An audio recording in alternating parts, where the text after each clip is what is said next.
France, c'est la liberté, l'égalité, l'égalité, la fraternité. Quand on a de l'argent, la première chose qu'il faut faire, c'est partager. Et le premier devoir de celui qui commande est de respecter celui dont c'est la fonction d'obéir. Raison pour laquelle nous ne permettons pas, voyant ces merveilles,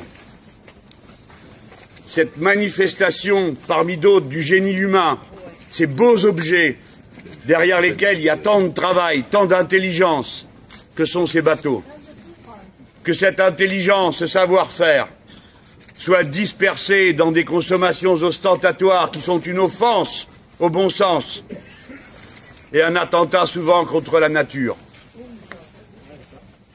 Et c'est bien de venir le dire ici, devant l'un de ces objets. Et qu'on pense en même temps à tous ceux qu'ils utilisent, eux, comme des objets, c'est-à-dire aussi les êtres humains, qui doivent se mettre à leur service et qui sont souvent traités comme des esclaves. Donc, le premier cri qui est venu de ce pays et qui a répandu la lumière de la fraternité, de l'égalité et de la liberté parmi les barbares qui l'ignoraient, les gens d'Ancien Régime, nous sommes venus le recrier ici devant les gens d'Ancien Régime. Car ça, c'est l'Ancien Régime, n'en doutez pas. Ce monde-là va finir parce qu'il est absurde. Toute la richesse à un endroit, tout le savoir humain concentré au profit de quelques-uns, et le grand nombre, errant, quémandant le droit de gagner dignement sa vie et de l'organiser d'après ses propres intentions, c'est-à-dire de s'auto-gouverner, ce qui est la racine de la citoyenneté. Ça, c'est l'Ancien Régime, c'est l'Ancien Monde. Nous sommes pressés d'en finir, parce qu'ils nous conduisent au désastre. Ils ne le savent pas, c'est eux les barbares, les ignorants, ceux qui ne savent pas, ceux qui ne comprennent pas, c'est eux. Et ils ne nous font pas envie. Souvent ils disent entre eux, ce sont les jaloux. Pas du tout. Eh, vous êtes d'accord? Regardez, celui ou celle qui possède ça. Qu'est-ce qu'il possède? Est-ce qu'il possède l'amour des siens? Non. Souvent ils sont entourés de vautours qui attendent l'heure du festin. Leur loufia les espionne. Vous avez vu la pauvre Madame Bettencourt?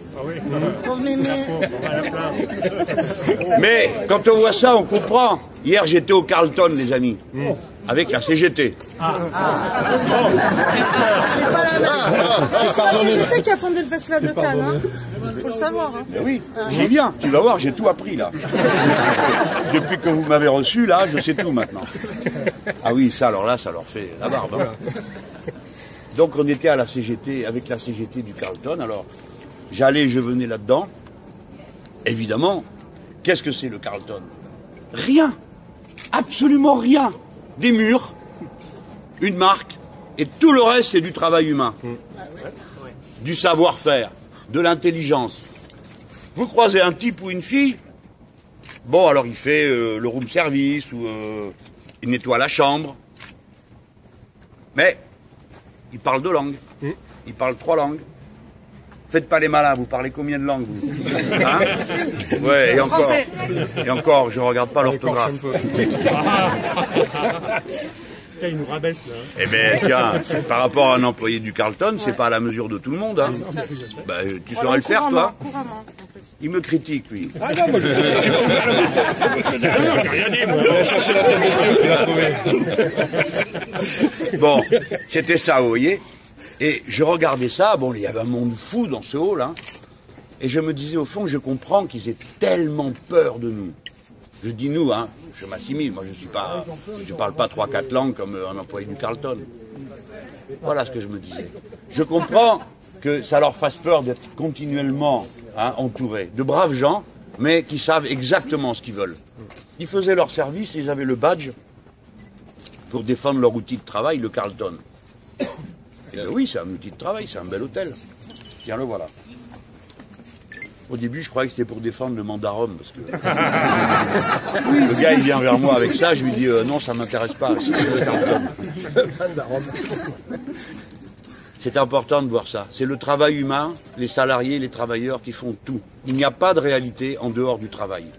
Il n'y a pas de réalité. Rien n'existe en dehors du travail. Ouais, c'est vrai. Bravo. C'est la splendeur de la condition humaine, c'est d'être capable de faire tout ça. C'est ça qui nous fait grand. Bon, j'en étais au Carlton. Ouais. Oui. Et la CGT. Ah, tu suis, toi, c'est bien. Vous suivez au fond, là-bas? Vous avez des bonnes oreilles, hein? On a enregistré. Voilà. Donc on vient là, puis elle me dit, tu devrais venir là, parce que vous nous connaissez, nous, comme on est. Hein. Dès que je dis que je vais à Cannes, ça commence. Et qu'est-ce qu'il va faire à Cannes? Et bon, et pourquoi il va à Cannes? Mais les camarades ne réfléchissent pas assez, ne s'informent pas assez. C'est pourquoi partout où je vais et où on va, nous tous, il faut faire un travail permanent d'éducation populaire pour élever le niveau de conscience politique et de compréhension. Cannes nous appartient. Nous appartient. Tout à fait. Pour plusieurs raisons. La première, c'est qu'à Cannes, comme partout ailleurs, y compris pour faire des paillettes et des strass, on n'est pas obligé non plus de faire tout triste. Enfin, quand même, à la fin, on n'est pas à la gauche qui peint en noir ce qui est noir. La beauté, les belles histoires, c'est pour nous, quoi. Surtout les choses qu'on peut partager le plus facilement. L'amour, la fraternité, la beauté. La beauté, pour l'instant, ça reste gratuit, à peu près. Hein. Ne rigolez pas, ça ne durera pas. Hein. Eh ben, ça dépend des endroits en plus. Hein. Oui, oui. Mais partout en général. Tu sais, tu vois bien qui c'est qui vit dans les quartiers moches et qui c'est qui vit dans les beaux quartiers. Donc la beauté, ça s'organise. Bon, donc, Cannes, ça a été créé par les camarades de la CGT, le festival. Hein. Je ne sais pas, il y en a beaucoup d'entre vous qui doivent le savoir, mais comme on enregistre, j'en profite pour faire la culture des autres. Ça a été, à la Libération, s'est tenu le premier festival de Cannes, organisé par la CGT, le Parti communiste, le Parti socialiste et les groupes de résistants. À l'époque, le Parti socialiste, ici, c'est combat, c'est les groupes de résistants. Les camarades avaient fait le festival parce qu'ils avaient eu l'idée déjà de le faire en 1938. Ils voulaient faire un festival du film pour l'opposer au festival du film des fascistes, la Mostra de Venise. Et donc, nous, on allait montrer le cinéma qui parlait des nôtres, de la beauté du travail, de l'engagement, etc. Le premier film qui a obtenu la palme, c'est La Bête humaine. Vous voyez? Donc, camarades, moi, je suis venu dans le rôle qu'est le mien pour l'instant, parce que c'est moi qui fais ça pour l'instant, ayant été le représentant de toutes nos équipes. Hein. Je suis venu remettre le drapeau rouge à sa place. Nous allons aussi reprendre ce terrain-là. Nous allons récupérer tout ce qui est de notre histoire, de la beauté que nous sommes capables d'engendrer, voilà, partout. Alors je suis allé là-bas au festival Vision Sociale. Alors je vous recommande d'y aller, hein. C'est là-haut, au château des mineurs. D'abord j'ai écrit que j'allais... Oui, ah ben, tu parles qu'il est beau. C'est clair, hein. Les riches ont dû faire tout pour essayer d'avoir ce château. C'est pas fini, hein. Vous connaissez l'histoire, hein? Vous la connaissez tous? Qui c'est qui la connaît pas? Je la raconte. Et oui, il faut que vous ayez quelque chose à raconter en rentrant à la maison après. C'est les charbonnages de France qui possédaient ça. Et les camarades des mines du Nord-Pas-de-Calais. Et de la région que vous connaissez, du bassin minier, dans le Pas-de-Calais. Que ce sont les pauvres gens qui ont enduré le pire de tout. 2 fois les Allemands, dont 1 fois nazis. 1 sur 10, surtout quand c'est un communiste, fusillé. La silicose, l'amiante. Et ensuite, pour ceux qui étaient devant le tapis roulant, du charbon qui arrivait. Et la silicose et l'amiante, parce que la courroie, elle était en amiante. Et après, le chômage. Et après, le Front National. Il n'y a pas une maladie qu'ils n'aient pas eue. Les pauvres. Et à l'époque, le mouvement syndical, qui était, évidemment, c'était une question de survie, avait obtenu que le château, là-bas, qui est un château, c'est pas un vrai château, c'est un château reconstitué hein, dans les années, au début du XXe siècle, soit un lieu de villégiature pour les mineurs. Les mineurs traités comme des seigneurs. C'est un beau slogan. Ce sont les syndicalistes, le syndicaliste de la CGT, Delphos, qui avait trouvé ce slogan. Et donc, ils allaient en vacances là-bas. Et ils étaient traités comme des seigneurs. Pour la première fois, on les servait. Évidemment, c'était d'autres camarades. Hein. Et il y a plein de gens qui ont des souvenirs émerveillés d'avoir vu la beauté de ce paysage qu'il y a là. Hein. Voilà, c'est ça le château des mineurs. Donc j'avais mis le château des mineurs pour que la meute habituelle dise « Ah, Mélenchon, il va à Cannes et dans un château en plus !» Bon. Alors, ouais. Et alors vous avez la première rangée des benets, y compris dans nos rangs. « Ah, mais qu'est-ce qu'ils faisaient dans un château, mon Dieu ! Nous sommes trahis, quelle horreur !» Ils avaient déjà le mouchoir tout près dans la poche, à force d'habitude de pleurer, donc allez, c'est reparti pour un tour. « Ah ben non, ah, c'est un château de syndicalistes. Ah, Mélenchon va au Carlton, mais avec la CGT. Ah !»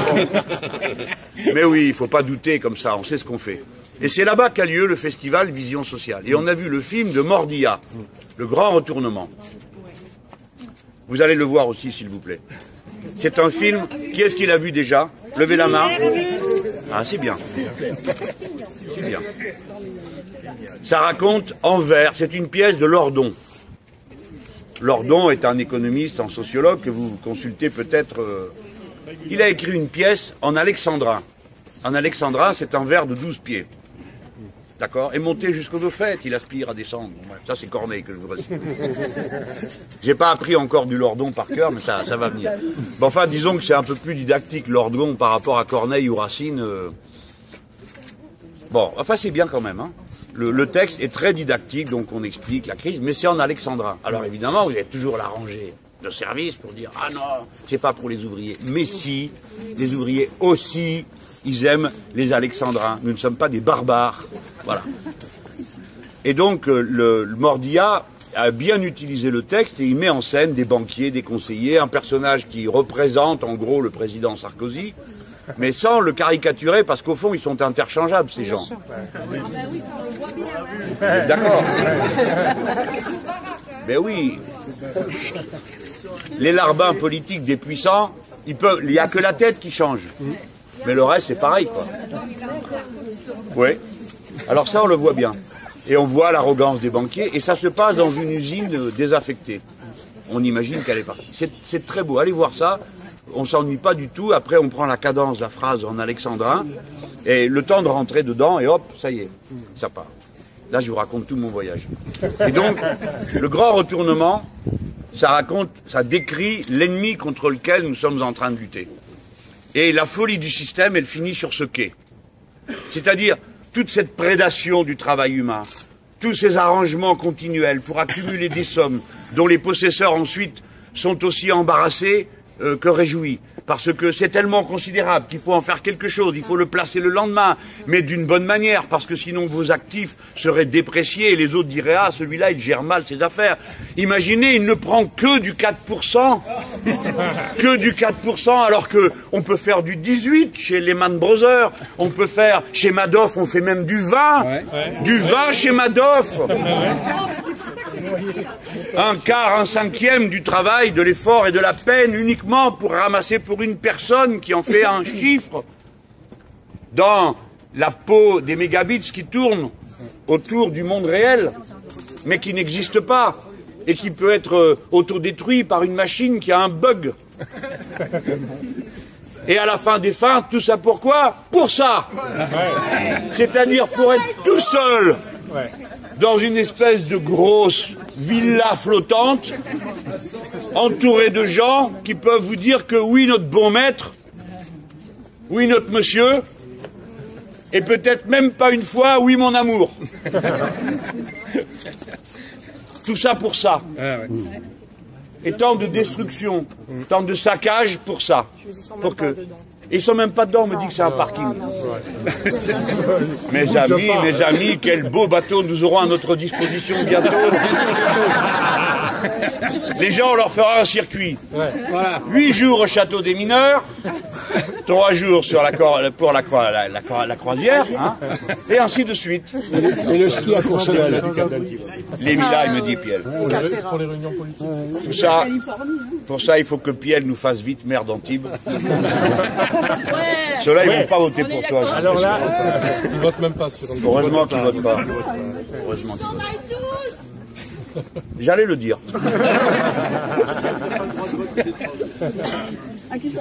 Et voilà.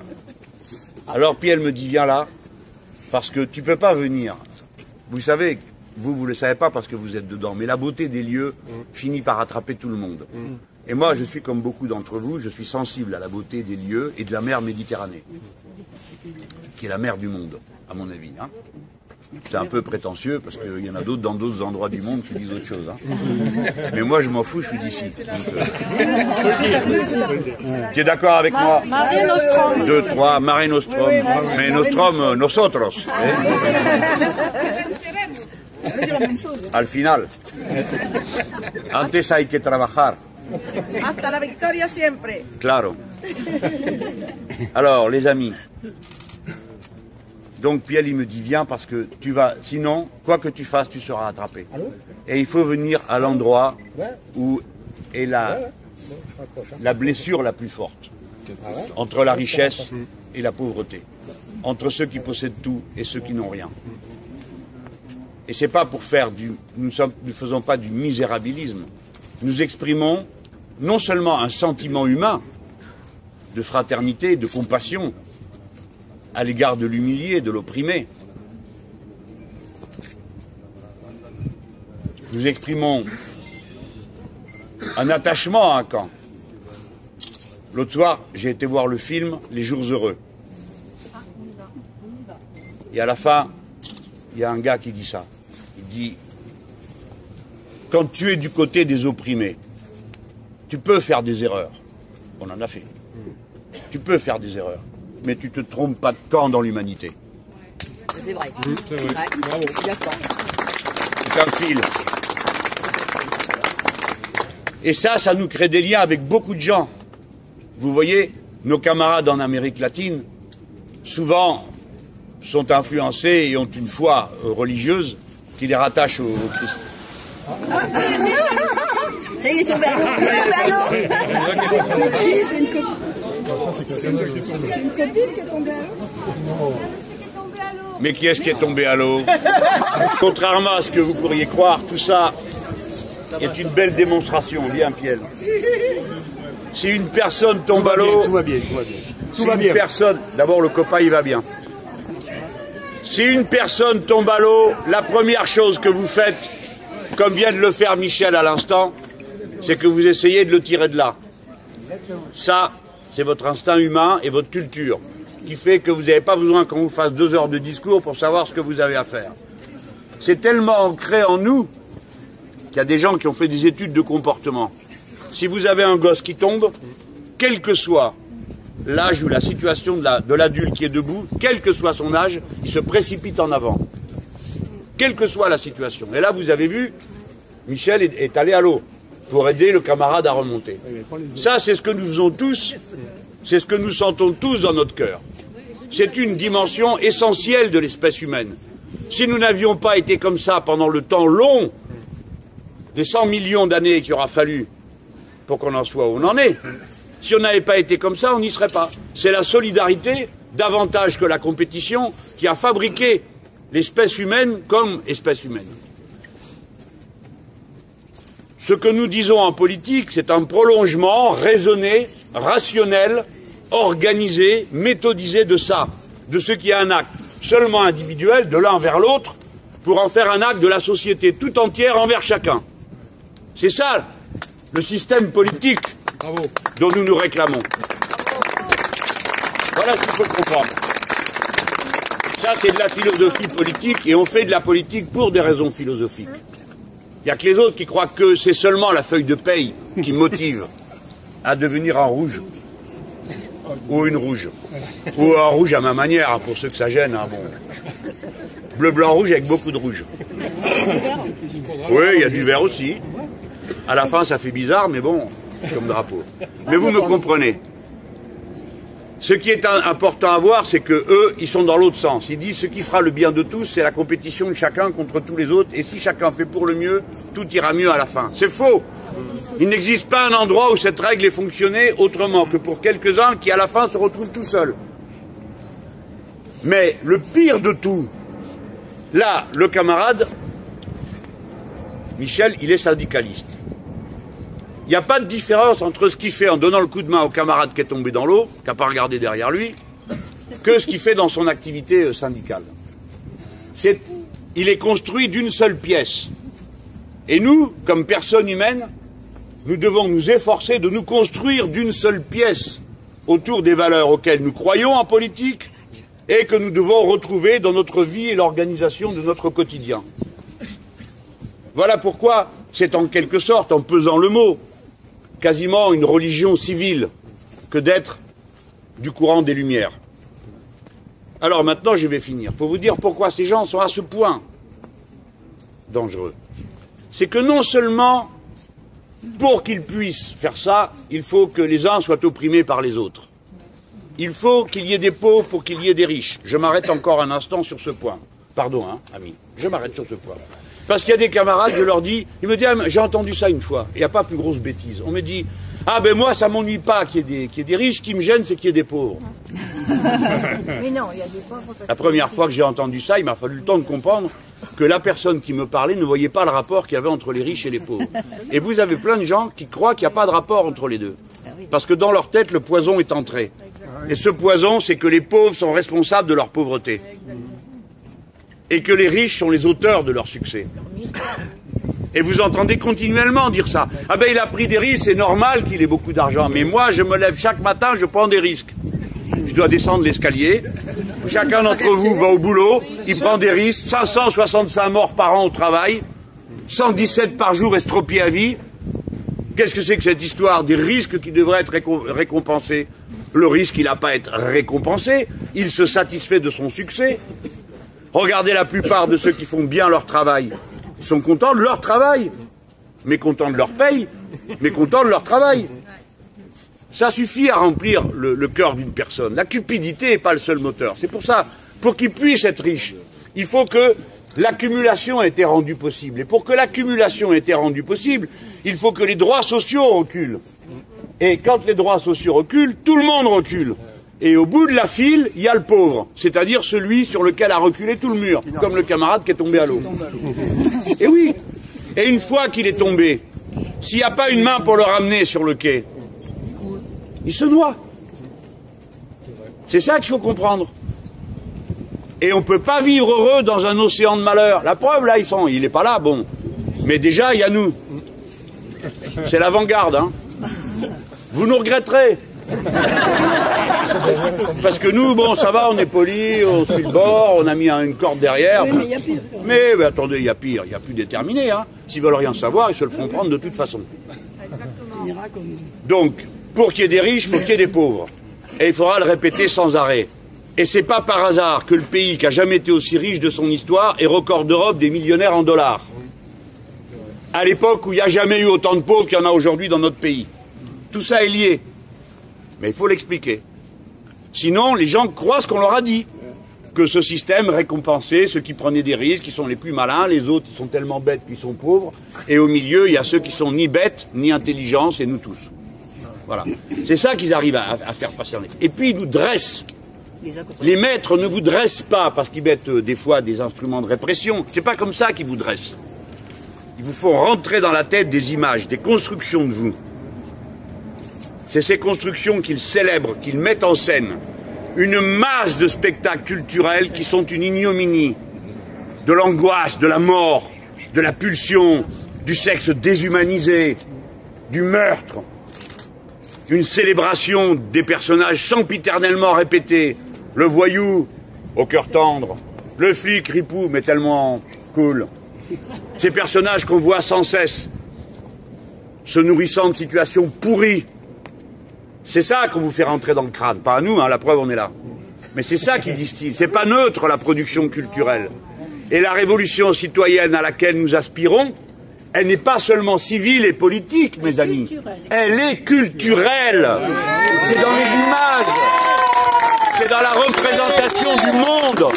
C'est par là que ça commence. C'est par là que ça commence. Il faut faire sauter la vieille pyramide des préjugés, des images préfabriquées, qu'il faut rentrer dans nos têtes une vision de l'humanité. Et ça, c'est le rôle des plus avancés d'entre nous. Ceux qui sont humainement les plus perfectionnés, c'est-à-dire les poètes, les musiciens, les philosophes, les écrivains, ceux qui filment, tous ceux qui produisent, qui sont capables de produire une vision du monde reconstruite dans les normes de la beauté. Ceux-là sont les êtres humains les plus avancés. Ceux-là et personne d'autre. Pas eux. Ceux-là. Et puis ceux qui font vivre tout ça, le travail. Au premier festival de Cannes, organisé, je le répète, par la CGT, le Parti communiste et le Parti socialiste résistant, au dernier moment, il a fallu mettre un beau rideau rouge. Parce que tout le monde avait compris qu'il fallait que ça soit beau. Pas seulement un spectacle, mais beau. Une fois, j'étais au théâtre à Nicaragua, c'était le 10e anniversaire de la Révolution. On était un groupe de camarades. Les gars étaient complètement dans la Révolution, quoi. Les filles aussi. Mais il y en a une qui dit à l'autre, mais c'est ça le théâtre révolutionnaire? Elle lui dit, mais pourquoi c'est sale? Pourquoi le programme, c'est pas du beau papier? Elle avait 20 ans, moi je comprends qu'une femme qui a 20 ans ait envie d'aller au théâtre et de voir un beau programme. Et pourquoi le ballot qui était à côté, tout ce qu'il attendait, c'était d'entendre la chanson révolutionnaire? Vous comprenez ce que je veux dire? Nous devons avoir le culte de la beauté, des choses suaves, douces, élaborées, fines. Il faut guetter le moment où on est devant une œuvre d'art et on ne comprend rien. Parce que le jour où on ne comprend rien, c'est qu'on est arrivé à la frontière de soi. Parce que la chose, elle parle, mais elle ne te parle pas à toi. C'est là que tu sais que tu es un barbare. Parce qu'elle ne te parle pas. Et tu ne comprends pas sa langue. C'est très important. Et c'est vrai, pas seulement pour la chose qu'on observe, y compris la chose qu'on mange. Un jour, on m'a assis et on m'a dit, j'étais ministre à ce moment-là, et on me dit, on m'assoit devant une table, il y avait un truc, il fallait, bref, il y avait un bout de fromage et un bout de vin. Facile. C'est facile, non? On me fait goûter le fromage et on me dit maintenant, il faut comparer à un minéral. Après, à un végétal. Après, il y en avait 5 roues. Et moi, avec ce foutu bout de fromage, j'étais incapable d'arriver à plus de 2 roues, quoi. Là, j'ai su que j'étais un barbare qui ne savait pas manger du fromage. On n'en finit jamais de se reconstruire, et on ne peut se reconstruire que sous le feu des belles idées, et c'est la beauté qui nous aide sans cesse à nous construire. L'harmonie, on va dire. Même si cette harmonie comporte des éléments de rupture et de disharmonie. Je ne vais pas faire un cours sur l'esthétique révolutionnaire, c'est pas le moment.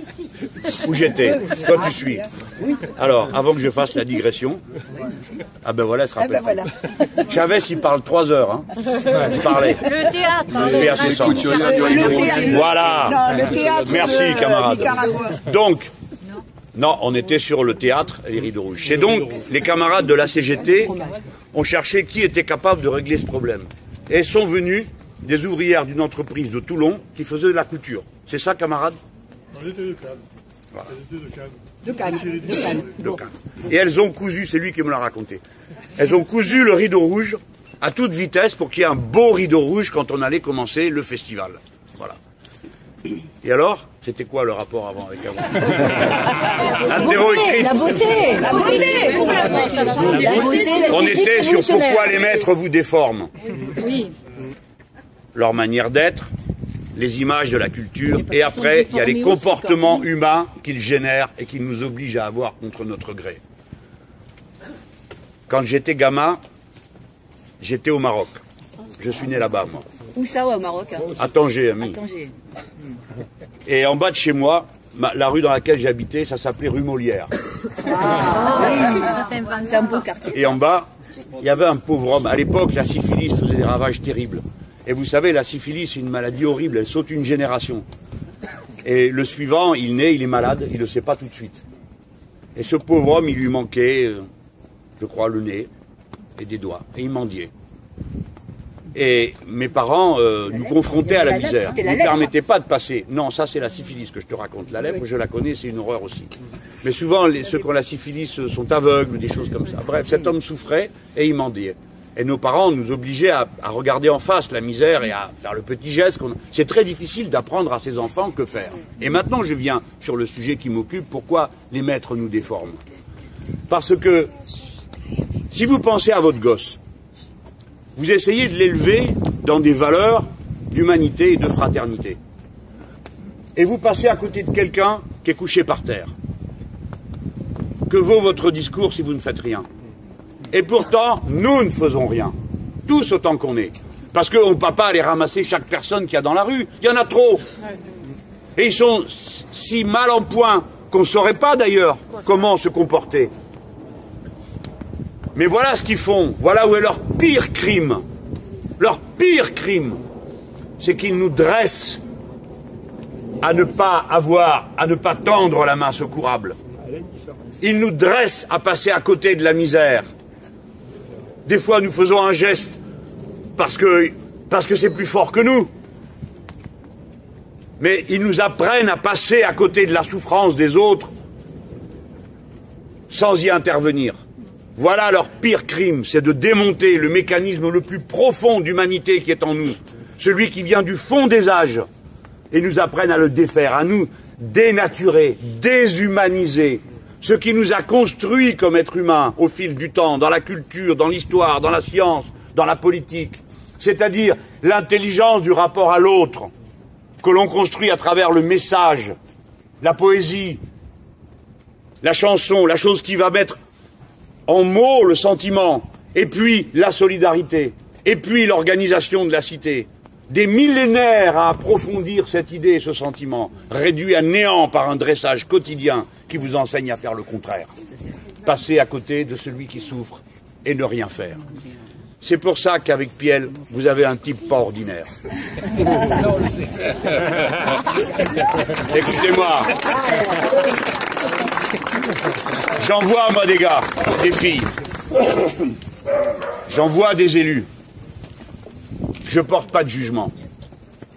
Mais pour moi, il y a un moment où il y a une grande différence qui commence. C'est quand le type ou la fille, il va devant la porte de quelqu'un à qui on a retiré l'eau. Et avec sa grosse main, il remet la flotte. Celui qui va devant la maison dont on va expulser toute la famille. Et qui crée le trouble à l'ordre public qui interdit qu'on puisse expulser. Voilà. Voilà ce que vous devez faire. Vous devez regarder comment il fait et faire tous pareil. Pas seulement dire « Ah, c'est bien, puis elle s'en occupe ». Zéro pour la question. Il y a des syndicalistes ici, non? C'est toujours pareil. Quand ça va mal, on va le voir. Mais le reste du temps, c'est dimanche, tu peux pas nous parler d'autre chose? C'est pas vrai? Eh ben oui. Voilà pourquoi vous devez aider. Alors, il y en a qui sont plus courageux que d'autres. C'est la vie, hein. Et puis, il vaut mieux se l'avouer que de faire le malin. Mais alors, si vous n'êtes pas aussi courageux, aidez les courageux. C'est ça qu'il faut dire aux gens. On te comprend, on te demande pas de sauter à l'eau comme Michel. Parce que dites donc, il n'y en a qu'un qui a sauté, hein. Heureusement, sinon il allait falloir aller chercher tous les autres. On va pas envoyer les bouées. Vraiment, il a mal à la mer, on envoie les bouées du bateau. Bon, L'humain d'abord. on s'est compris. Voilà, il faut Ouais.